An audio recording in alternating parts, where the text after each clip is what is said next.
E você acredita que o arrebatamento vai acontecer antes dos 7 anos que seriam aquele período de 3 anos e meio, 3 anos e meio, Uhum. né? Ou durante, ou Tem depois alguns grupos que são É, pré-tribulacionistas, outros são a gente já pós-tribulacionistas, falou com o Rina né? aqui, ele falou que acredita que a igreja vai, se não me engano, vai ser antes da tribulação, né? Eu acredito que a igreja passará pela grande tribulação, Vivenciando? vivenciando. Eu acredito que Ah, sim. é? Por várias razões. A primeira delas, você sabe que toda a doutrina de arrebatamento da igreja, dispensacionalismo, Arrebatamento, pro pessoal que não tá acostumado, como você explicaria? tá, eu vou resumir o que é o arrebatamento. Tá. Vocês já ouviram falar, pessoal, aqui num filme chamado Deixados para Trás, de Tim LaHaye, Eu vi, mas eu não Left sei. Behind, né? Talvez o pessoal... Ainda vão criar uma tecnologia que a gente fala assim, eu ouvi, a gente vai ouvir, né? Já ouvi aqui. O pessoal... Esse filme mostra mais ou menos essa ideia. A ideia do arrebatamento é que o anticristo será um líder mundial, carismático, e quando ele começar a dominar a Terra, um pouco antes dele exercer sua hegemonia, a igreja vai começar a desaparecer. Pessoas sumindo. O avião vai ficar desgovernado, aqui, vai tá cair. Aqui, o mandíbula tal, desapareceu lá. samba, então vai ficar só a roupa lá e tudo e tal. Aqueles que estudam a profecia vão entender que ali foi a igreja que foi arrebatada. E quem ficar para trás é que não estava suficientemente espiritual para ser levantado. Aí vão começar 7 anos de sofrimento na terra em que o anticristo vai dominar. E ele vai perseguir aqueles que não estavam tão bem preparados. Muitos judeus nessa época vão se converter.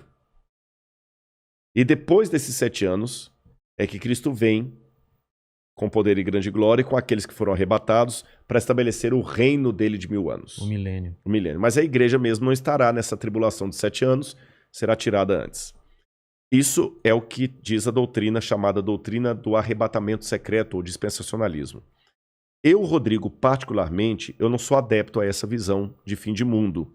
Por quais razões? Vou tentar resumir aqui para não ser muito prolixo, que o nosso horário até já está bem avançado. E daqui a pouco eu tenho que pegar a estrada para ir... Caramba! Mas nós já vamos terminando aqui. Essa doutrina do dispensacionalismo, ela só passou a existir, sabe por quê? Houve um padre que ele, dominicano, Francisco Rivera. Esse padre Francisco Rivera, ele via que os protestantes entendiam que o anticristo era o domínio católico sobre a cristandade. Então esse padre, para tirar os olhos do papado, ele criou 2 coisas. Deu uma ênfase a uma ideia preterista, que o anticristo era Nero, e que a volta de Jesus será o seguinte, que o anticristo é alguém que vai surgir ateu no futuro, e que a igreja não estaria aqui. Aí, a ideia desse padre passou para um homem chamado Darby, um pregador. Isso eu estou falando já no começo do século XX. Darby começou a pregar aquilo, começou a empolgar, começou a dar mais ênfase, sistematizou tudo isso que eu estou falando. Aí veio, depois de Darby, veio Scofield, e criou a Bíblia Anotada de Scofield, que se tornou a Bíblia de todos os protestantes. E na Bíblia de Scofield estava essa doutrina que ele aprendeu de Darby.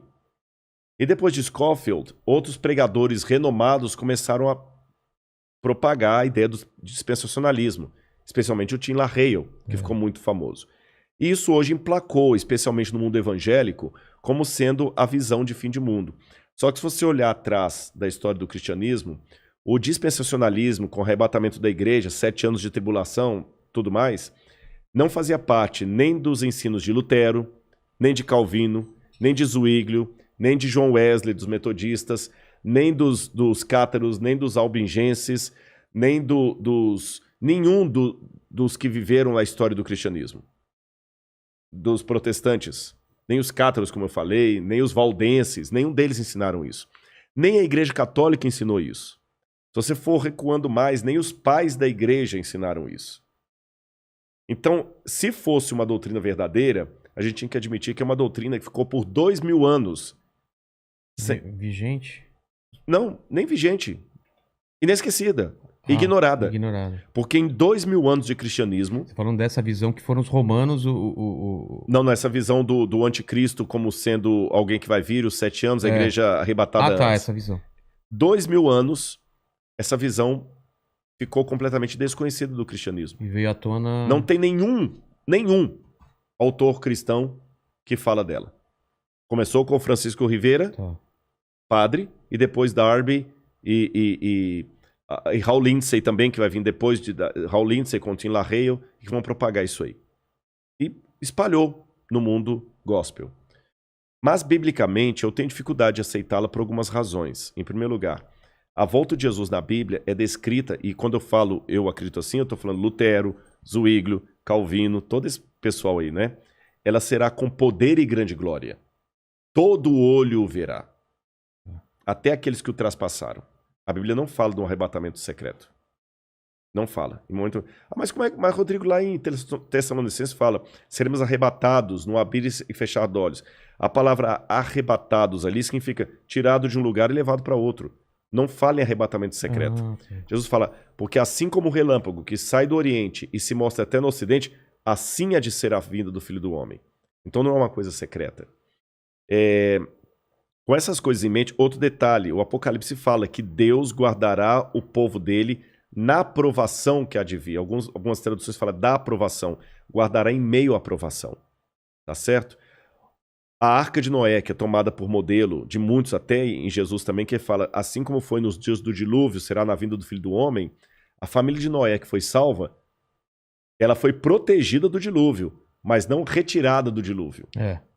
Foi ela protegida, mas passou pelo dilúvio. Passou. Então, com esses e outros elementos, que eu precisaria de mais tempo para decidir, mas eu entendi a visão. Eu acredito que Jesus vai voltar com poder e grande glória depois do período da grande tribulação. A grande tribulação antecipa a volta de Jesus, porque Mateus fala, logo em seguida, a tribulação daqueles dias, fala da Idade Média, o sol escurecerá, a lua não dará sua claridade, etc, etc, etc, etc. E depois Daniel fala também que haveria um grande tempo de angústia, o qual nunca houve. Aí vem a vinda de Cristo. Tá certo? E nesse tempo de angústia, o qual nunca houve, o povo de Deus vai ser perseguido pelo anticristo e pelos que aderirem ao anticristo. Eu não sei se eu estarei vivo nessa época, mas se eu estiver, eu peço a Deus que eu fique firme ao lado de Deus e você também. Amém. E a volta de Cristo é aquela esperança que acalenta o nosso coração. Está perto. Eu não posso dizer quão perto, mas está próxima. Você diz nossa geração. Nossa geração. Caramba. A única coisa que eu digo, para não ficar marcando data, é só uma atenção, e essa aqui é para quem é crente. Às vezes Deus tem profeticamente o tempo de cumprir uma coisa, mas por causa da rebeldia do povo dele, a promessa se estende e atrasa. Vou dar um exemplo. Quando o povo de Israel saiu do Egito... Era para ficar 40 anos? Não era para ficar 40 anos. Entendi. Então, se você tivesse conversando comigo na época que as pragas estivessem caindo no Egito e estivesse fazendo esse podcast...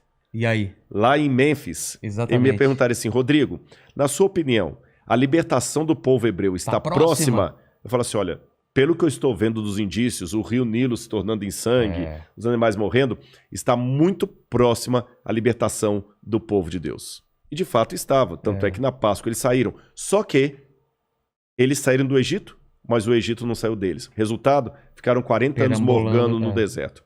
Então eu te dou a mesma resposta. Olhando o cenário mundial hoje, a nossa libertação está muito perto. Eu espero que nós não precisemos ficar 40 anos vagueando no deserto por causa da nossa falta de fé, da nossa falta de compromisso com as coisas de Deus.